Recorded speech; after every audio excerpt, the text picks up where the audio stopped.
O assunto do nosso bate-papo de hoje é sobre o casamento homoafetivo. O mês de maio tem um significado especial para a comunidade LGBT. O motivo é a regulamentação para todo o país do casamento entre duas pessoas do mesmo sexo, pelo Conselho Nacional de Justiça. Vamos conferir na reportagem de Liliane Coutrin e as imagens do Jonas Sakamoto. Desde 2011, a Justiça brasileira reconhece como legal a união estável entre pessoas do mesmo sexo. E em maio de 2013, o Conselho Nacional de Justiça determinou que todos os cartórios do país realizassem um casamento civil homoafetivo. Nosso povo escolheu para si a constituição de uma sociedade livre, igualitária, justa e solidária. A crença nesses objetivos fundamentais deve ser constantemente renovada para barrar a ascensão da opressão, do obscurantismo, a vitória da injustiça e o progresso da indiferença. Já é tempo de vermos concretizada a expressão do respeito mútuo na nossa pluralidade. A aprovação do casamento civil homoafetivo foi um marco na história do Brasil. Hoje, qualquer pessoa pode se unir com um parceiro do mesmo sexo, tendo direitos iguais aos dos casais héteros. Queira Deus, rogamos que seja duradouro, porque vocês representam não apenas o amor de vocês, mas toda uma comunidade que vocês apoiam. Parabéns. Apesar desse avanço, o casamento homoafetivo ainda não é aceito por todas as pessoas. É fundamental que a sociedade brasileira esteja mais informada sobre os direitos dessa união para fazer do Brasil um país mais justo e tolerante. E os convidados do nosso bate-papo de hoje é o Tiago Viana, presidente da Comissão da Diversidade Sexual da OAB Maranhão, e o presidente do Grupo Gaivota, o Ayrton Ferreira. Antes de começarmos a nossa conversa, eu quero agradecer a presença de vocês aqui no nosso bate-papo. Tudo bom? Tudo bom. Agradecemos. E a primeira pergunta vai para o Tiago. Tiago, como surgiram os direitos dos homossexuais? Bem, basicamente o movimento LGBT nasceu do feminismo na década de 70. Então, a partir da reivindicação da liberação sexual das mulheres, questão do uso da pílula e tudo, acabou nascendo essa reivindicação também das pessoas LGBTs em relação às suas demandas, as causas em busca da igualdade, basicamente. E desde então, já temos aí mais de 30 anos, que paulatinamente essa classe, essa população vem conseguindo uma série de direitos e cada vez mais rapidamente nesses últimos anos. Ayrton, quais os principais desafios enfrentados pela comunidade GLBT? Olha, os grandes desafios continua sendo o preconceito, a discriminação, né, que essa população está submetida. É evidente que a gente tem avançado com uma agenda de ações afirmativas a partir das reivindicações, né, pautadas pelo movimento a nível nacional. Isso foi a partir também da referência, né, que o movimento a nível nacional ele foi crescendo e expandindo. E aí ele foi surgindo aqui para a América Latina e, como o próprio Tiago falou, né, há mais de 30 anos esse movimento ele surgiu no Brasil, né, através inclusive do grupo Somos, que foi o primeiro grupo organizado de homossexuais em São Paulo e que teve como base, né, a reafirmação dessa sexualidade não tão possível quanto a heterossexualidade. E o grande desafio é esse ainda de colocar em pauta, né, na sociedade, no âmbito das instituições públicas, da necessidade de discutir os direitos desse segmento. Tiago, qual o procedimento feito nos cartórios para a realização do casamento homoafetivo? É o mesmo para um casamento hétero? Bem, basicamente o mesmo. Porque quando o STF, em maio de 2011, decidiu que entre casais heteroafetivos e homoafetivos havia igualdade de direitos e deveres em relação à união estável, também ficou aberta essa janela, digamos assim, interpretativa para permitir o casamento. Tanto que ano passado, o ministro Joaquim Barbosa, e já havia algumas outras sugestões nesse sentido, o Conselho Nacional de Justiça aprovou a Resolução 75 de 2013, obrigando os cartórios a realizar esse casamento. Só que o que acontece? Essa é uma norma geral, diz assim, vocês têm que fazer. Então, o passo seguinte é cada um dos tribunais de justiça editarem normas complementares a essa resolução para poder dizer o passo a passo como é feito. Aqui no Maranhão, a gente deve, graças ao juiz Gervásio Protásio, presidente da AMA, da Associação dos Magistrados, essa proposta, na alteração de normas que já estava sendo feita na gestão passada da Corregedoria de Justiça, e aí foi incluído um dispositivo, um artigo, no novo conjunto de normas da Corregedoria, falando que o mesmo procedimento que se tem em relação ao casamento heteroafetivo é o que se terá em relação ao casamento afetivo, homoafetivo, porque não há nenhuma diferença. E isso é importante também a gente colocar, que também foi possível, né, essa legalização, digamos assim, a partir dos dados estatísticos, que o Brasil ele não contabilizava no censo do IBGE os casais homoafetivos. E já em 2010, a partir desse quesito, orientação sexual ou homoafetividade, né, nos grandes lares brasileiros, foi possível encontrar. Isso, imagina que foi contabilizado quando você encontra uma pessoa em casa, né, fora das outras que, em razão de trabalho, de estudo, não estavam em casa.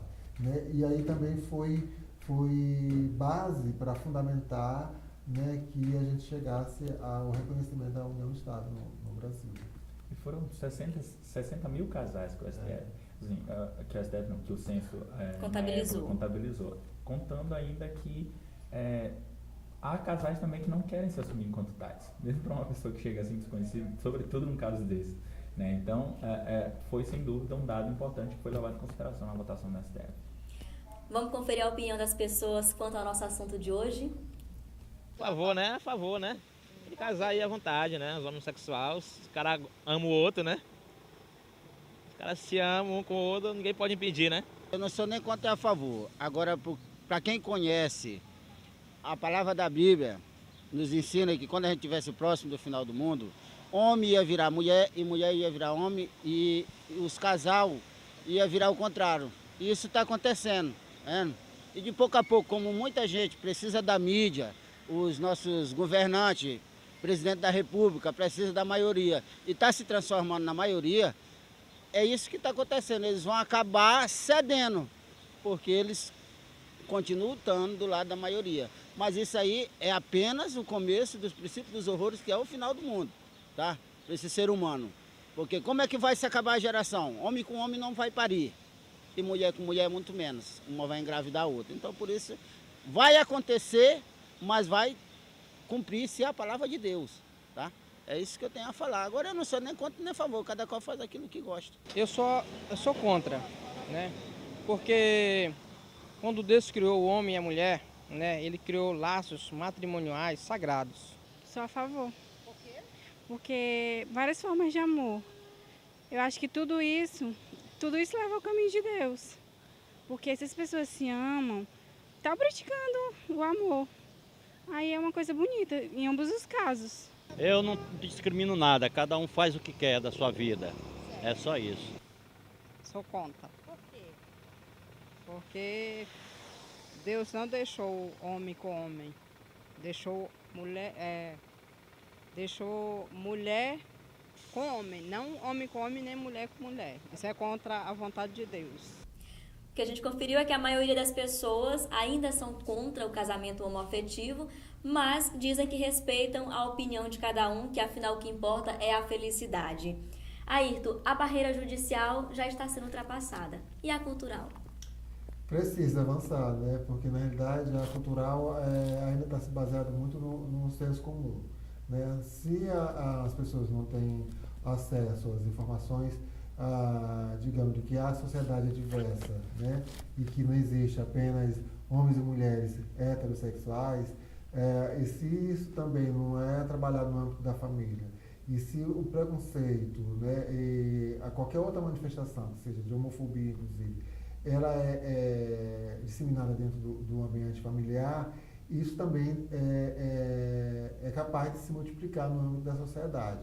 Né? Essa aceitação, dizer que aceita o indivíduo que mantém uma relação homoafetiva, né, casar e ser feliz, né, não é o que a gente ainda deseja. O que a gente precisa é de uma sociedade pautada, né, na igualdade, e que as pessoas tenham compreensão de que ninguém nasce iguais, né, e que a sexualidade, ela inclusive é construída, ela não é imposta, nem é uma opção. É bastante delicado, porque a gente vê, por exemplo, no caso de Charleston, quando há alguns anos foi insinuado que ele seria gay, o juiz simplesmente fez uma sentença dizendo que futebol não é coisa para gay, futebol é um jogo viril, como, enfim, se sexualidade de alguma forma influenciasse nisso.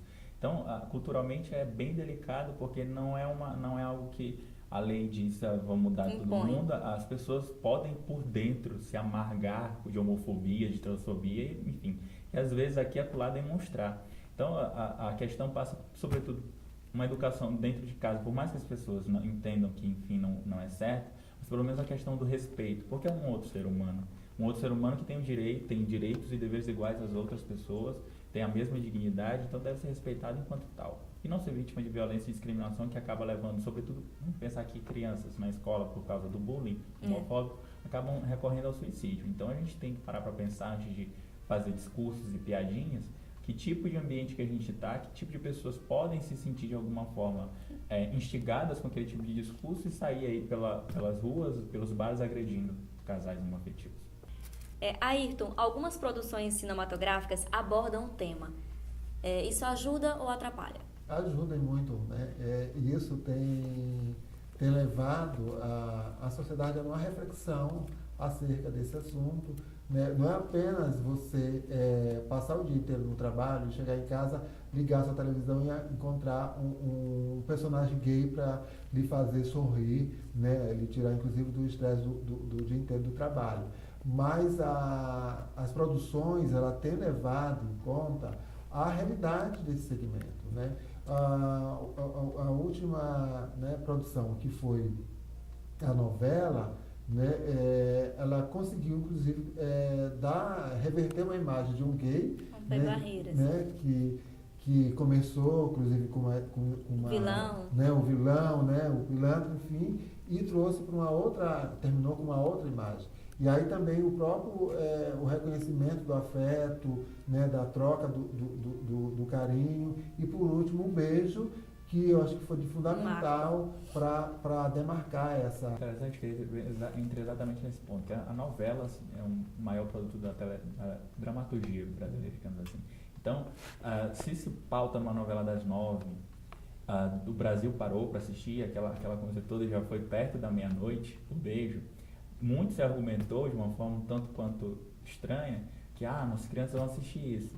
Perto da meia-noite e meia, crianças na frente da TV só se os pais quisessem. Considerando ainda mais que houve uma cena como, por exemplo, da personagem Aline esfaqueando o amante dela. Sem dúvida. Setores, inclusive o próprio Papa, já tem demonstrado uma postura de mais abertura em relação a isso. Porque a questão ter religião é um direito fundamental das pessoas. Mas ter religião não pode chegar a ser um direito que acaba disseminando e influenciando negativamente outros direitos. O direito de uma pessoa termina quando começa o da outra. Então, ser LGBT, enquanto expressão da personalidade da pessoa, também é um direito fundamental e tem que ser respeitado enquanto tal. Eu quero agradecer a presença de vocês aqui novamente. Muito obrigada. Nós que agradecemos. Estamos à disposição. E a gente se encontra na próxima quinta-feira.